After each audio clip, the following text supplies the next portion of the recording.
All right, ladies and gentlemen, welcome back to the channel. So, in a couple of days from now, the Chicago Bears will be headed to Lambeau Field to take on the Green Bay Packers. If Green Bay wins it, they're in it.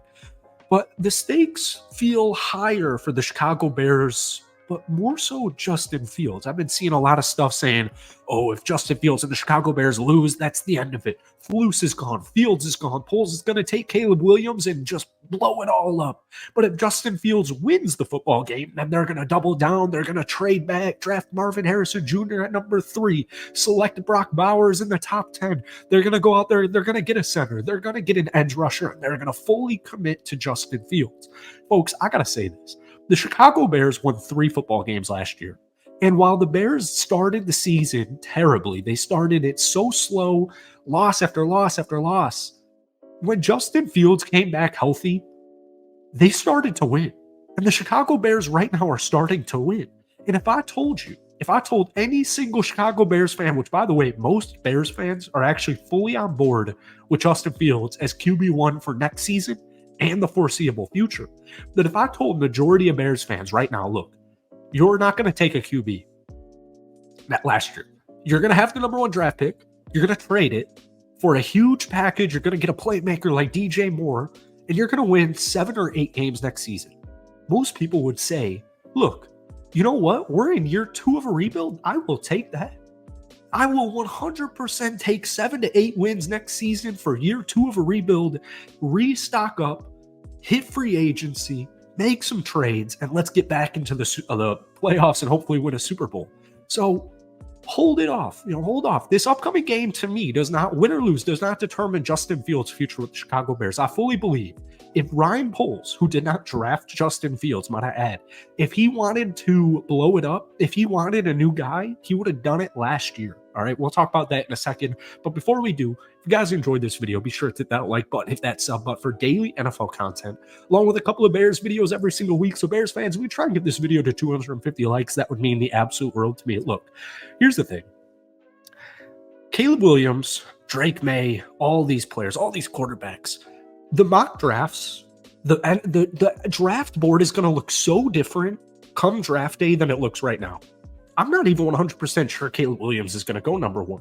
And I want to revert back to last year. There were some really good freaking quarterbacks in that draft class. Bryce Young, CJ Stroud, Anthony Richardson.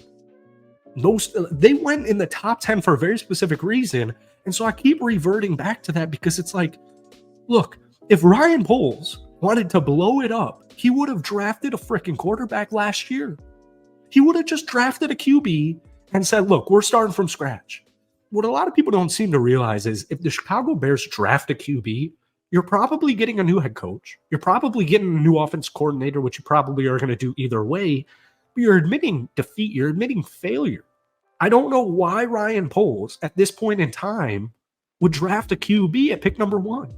He didn't do it last year. Why is he going to do it this season? The Chicago Bears, since Justin Fields has come back healthy, they've looked fine.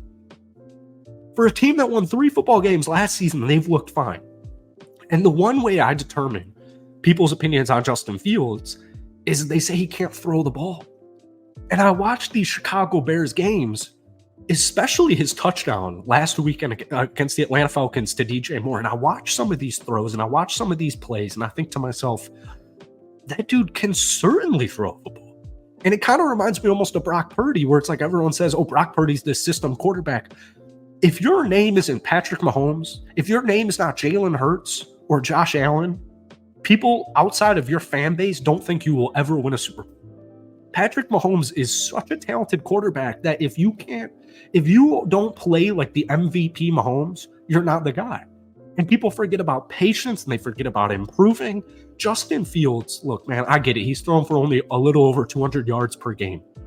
Justin Fields is not going to be this 400-yard thrower because he has this phenomenal skill set with his feet. And I just hate the narrative around Justin Fields because there's a reason former NFL players, current NFL players, not on the Chicago Bears, believe Justin Fields is the dude because they go up against this guy. Defenses go up against this guy and they say, he can play. He's the future of the Chicago Bears. He's your quarterback 1, man. And I don't know. It's just like last week, for example, Justin Fields, 20 of 32, 268 yards, a touchdown, 0 interceptions, 11 rushes, 45 yards, and a touchdown. Bears fans were hyped up, man. There's a reason that the crowd started chanting, "We want Justin." If they didn't want Justin, they would be chanting, "We don't want Justin." Or maybe they wouldn't be chanting that, but you get my sentiment here. Bears fans want him back.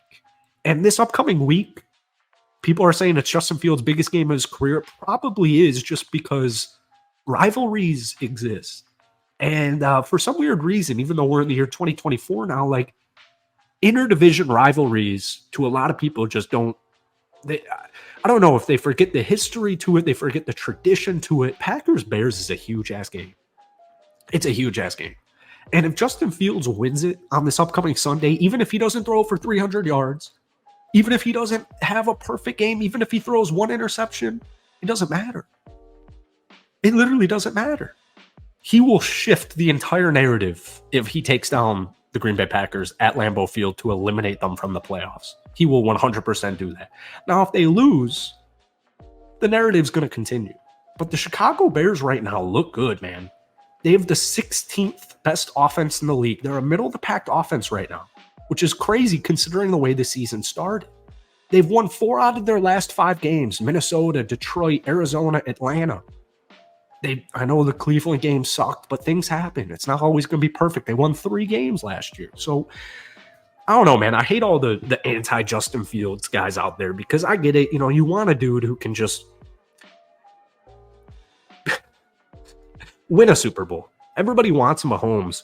But I just think, all things considered, what Justin Fields has done this season, what he's done specifically in the last 6-ish weeks, for me, it's plenty. And I just always want to preach patience on this channel, because I watch Justin Fields with my own 2 eyes, and I see a freaking star player. And the big nitpick is, well, he doesn't throw for 300 yards. Well, that's fine, because he has this God-given ability, which is his feet. He's a dynamic playmaker who can also throw the football. So stats are important to a certain degree, but I talk about it on this channel all the time. I can give you stats why Justin Fields should be the dude, and I can just as easily give you stats why Justin Fields shouldn't be the dude. But what do your own 2 eyes tell you? Because my own 2 eyes tell me that Justin Fields deserves at least another season.